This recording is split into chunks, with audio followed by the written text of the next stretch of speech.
चार बेवकूफ। एक बार एक जंगल में एक शेर रहा करता था। वो उस जंगल का राजा था। वो बहुत स्वार्थी था। एक दिन अचानक उसे एक उपाय सूझा। उसने लोमड़ी को बुलाया और कहा, लोमड़ी, आज मेरा मन कर रहा है कि मैं इस जंगल के सबसे बड़े बेवकूफ से मिलूं। तुम जाओ और इस जंगल के सबसे बड़े 4 बेवकूफों को ढूंढ कर लाओ। जैसे शेर ने कहा, लोमड़ी ने 4 बेवकूफों को ढूंढा। उसने देखा कि सभी जंगल के जानवर अपने अपने काम कर रहे थे और वो अब तक एक भी बेवकूफ को नहीं ढूंढ पाई। बहुत ढूंढने के बाद उसे एक बंदर पेड़ पर बैठा दिखाई दिया। वो जिस पेड़ की डाल पर बैठा था, उसी डाल को वो काट रहा था। वो बंदर के पास गया और कहने लगा, बंदर दोस्त, तुम इस डाल को क्यों काट रहे हो? मैं बहुत मुश्किल से ये पेड़ पर चढ़ा हूँ। उतरने के लिए तकलीफ ना हो, इसलिए मैं ये डाली काट रहा हूँ ताकि मैं डाली के साथ नीचे आ जाऊँ। लोमड़ी को पहला बेवकूफ मिल गया था। वो दूसरे बेवकूफ को ढूंढ रही थी और तभी उसकी नजर एक हाथी पर खड़ी चींटी पर गई। वो चींटी अपने सर पर एक बड़ा दाना उठाकर खड़ी थी। लोमड़ी ने उससे पूछा, चींटी दोस्त, इतने बड़े दाने को तुम अपने सर पर क्यों उठाकर ले जा रही हो? तुम उसे भी हाथी पर रखकर क्यों नहीं ले जाती? ये हाथी मुझे उठाकर ले जा रहा है, यही उसके लिए बहुत है। अगर ये इस दाने को भी उठाएगा तो मर जाएगा। चींटी की बातें सुनकर वो हंसने लगा। उसे दूसरा बेवकूफ भी मिल गया था। वो बंदर और चींटी को अपने साथ शेर के पास ले आया और राजा को उनकी बेवकूफियों के बारे में सुनाने लगा। शेर उन दोनों को देखकर बहुत प्रसन्न हुआ। ये सब तो सही है, पर बाकी 2 बेवकूफ कहाँ हैं? यही तो है बाकी 2 बेवकूफ। तीसरा बेवकूफ तो मैं ही हूँ, जो आपकी हर बात हाँ हाँ कहकर सुनता हूँ। और चौथे बेवकूफ आप हो, क्योंकि शेर होने के कारण आपने अपना वक्त इस पागल काम में बर्बाद कर दिया। लोमड़ी की बातें सुनकर पहले तो शेर बहुत गुस्सा हुआ, फिर उसकी बात पर सहमत हो गया। उसने अपना घमंड छोड़ दिया और सब जानवरों के साथ खुशी खुशी रहने लगा। इस कहानी से हमें ये शिक्षा मिलती है कि बेवकूफ काम करने से हम भी बेवकूफ ही बनते हैं। चींटी और कबूतर की कहानी। एक जंगल थी, उसमें एक नदी। नदी के किनारे एक बरगद के पेड़। उस पेड़ में एक कबूतर रहती थी। वह हर रोज सुबह जाकर जंगल में खाने के लिए घूम घूम कर कुछ खाना मिलने पर शाम को घर वापस आकर साथ में लाया हुआ खाना खाकर आराम करती थी। जैसे दिन गुजरते गुजरते गए, एक दिन उसका लाया हुआ खाना खाते हुए कबूतर को नीचे नदी में बहता हुआ चींटी एक दिखाई पड़ी। वह चींटी अपने आप को बचाने की बहुत प्रयास कर रही थी, मगर सफल नहीं हो पा रही। वह देखकर कबूतर को बहुत दर्द हुआ। कैसे भी चींटी को बचाने के लिए संकल्प लिया। सोचने से एक उपाय दिमाग में आया। वह बरगद के पेड़ का एक पत्ते को ले जाके चींटी के पास रख दिया। चींटी, उस पत्ता पे जाकर आपका जान बचा लो। तुरंत चींटी उस पत्ते के ऊपर गई। पत्ता पानी पे चलते चलते नदी के किनारे पर आकर रुक जाने से चींटी किनारे पर आकर जान बचा ली। मेरी जान बचाने के लिए आपका बहुत बहुत धन्यवाद, कहा चींटी ने। और उसने कहा, आपको भी ऐसे ही सहायता करके आपका एहसान चुका लूंगी। इस बात पर कबूतर हंस पड़ी। चींटी, आप बहुत छोटी हो, आपने देखा है ना, अगर मैंने आपको बचाया नहीं होता तो आपका क्या होगा? मैं जमीन पे चल सकती, पानी में तैर सकती, हवा में उड़ सकती, आप कैसा मेरा सहायता कर सकती? कबूतर ने कहा। फिर भी जान बचाने वाला कबूतर से चींटी दोस्ती करना चाहती थी। उसी पेड़ के नीचे अपना घर भी बनाई।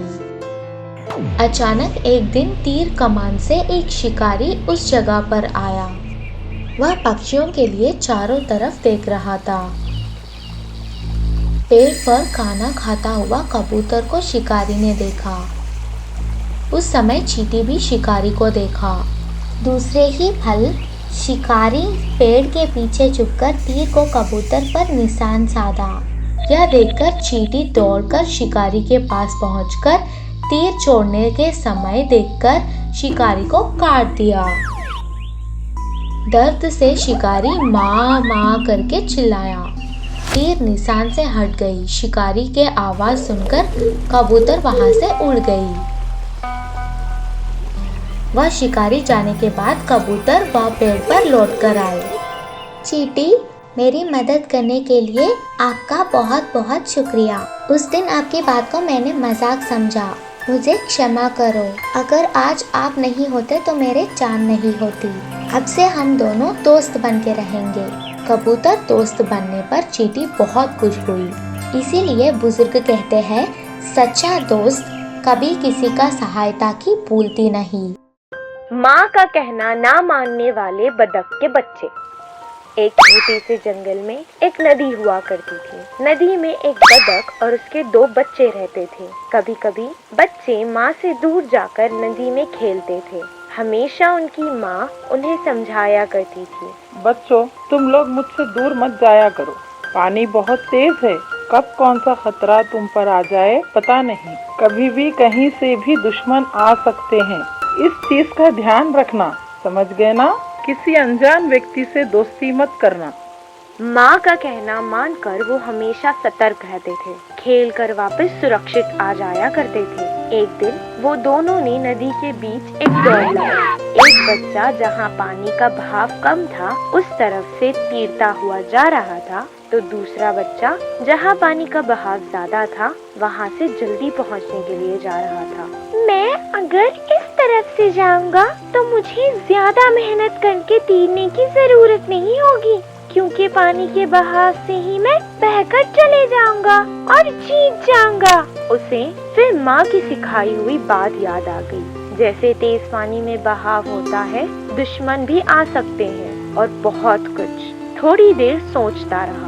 उसने निश्चित किया कि वो वापस आ जाएगा, पर बहुत तेज बहाव होने के कारण वो पानी में बहता हुआ चले गया। अब उसके दिमाग में आता है, अब मैं बड़ा हो गया हूँ, मुझे इस पानी से डरने की जरूरत नहीं, मैं अपने आप को संभाल सकता हूँ। उसने बहुत कोशिश की पर बाहर नहीं आ सका और बहता हुआ आगे चला गया।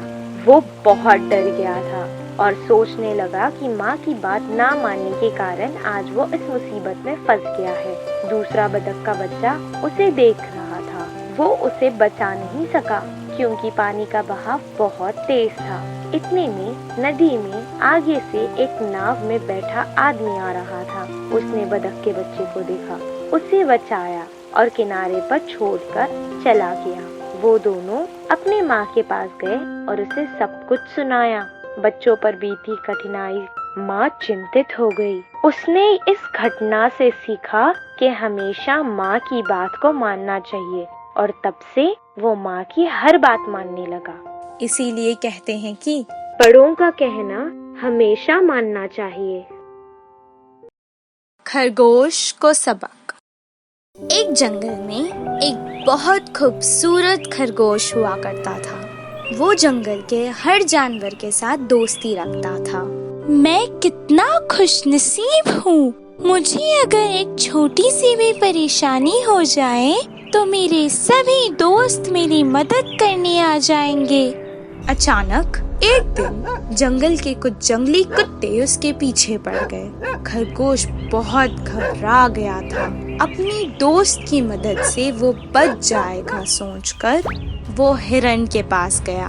दोस्त, कुछ जंगली कुत्ते मेरे पीछे पड़े हैं, तुम्हारे नोकीले सींगों से मेरी मदद कर दो ना, उन्हें भगाकर तुम मेरी जान बचा लो प्लीज। तुम्हारी बात बिल्कुल सही है, मैं अपने नोकीले सिंहों से उन्हें भगा सकती हूँ। मैं अभी बहुत व्यस्त हूँ। कुत्ते अभी भी खरगोश के पीछे पड़े थे। वो भागकर अपने दूसरे मित्र हाथी से मदद लेने लगा। मेरे प्यारे दोस्त, तुम तुम इस जंगल के सबसे शक्तिशाली जानवर हो। मेरे पीछे कुछ कुत्ते पड़े हैं। अपनी सूंड से उन्हें मारकर यहाँ से भगा दो ना। मेरी जान बचा लो ना। मुझे माफ कर दो, मैं अभी अभी अपना सारा काम खत्म करके आया हूँ। बहुत थका हुआ हूँ। मैं अभी तुम्हारी मदद नहीं कर सकता। वो वहाँ से भागकर एक बंदर के पास मदद मांगने गया। अरे नहीं, अगर मैं तुम्हें बचाने आया तो वो कुत्ते मुझे भी चीर कर खा लेंगे। मैं तुम्हारी कोई मदद नहीं कर सकता। इतना बोलकर बंदर झाड़ पर कूद बैठा। वहाँ खड़के खरगोश ने सोचा उसके किसी मित्र ने उसकी सहायता नहीं की थी। वो खुद ही बचने का उपाय सोचने लगा। उसे एक उपाय सूझा। वो तुरंत गया और झाड़ियों के पीछे छुप गया। कुछ देर बाद वहाँ कुत्ते आ गए। उन्होंने उसे ढूंढा पर निराश होकर चले गए। उस खरगोश ने अपनी जान बचा ली। इस कहानी से हमें ये शिक्षा मिलती है, मुश्किल समय में कोई दोस्त हमारे काम नहीं आता। हमें खुद ही उस मुसीबत का सामना करना होगा।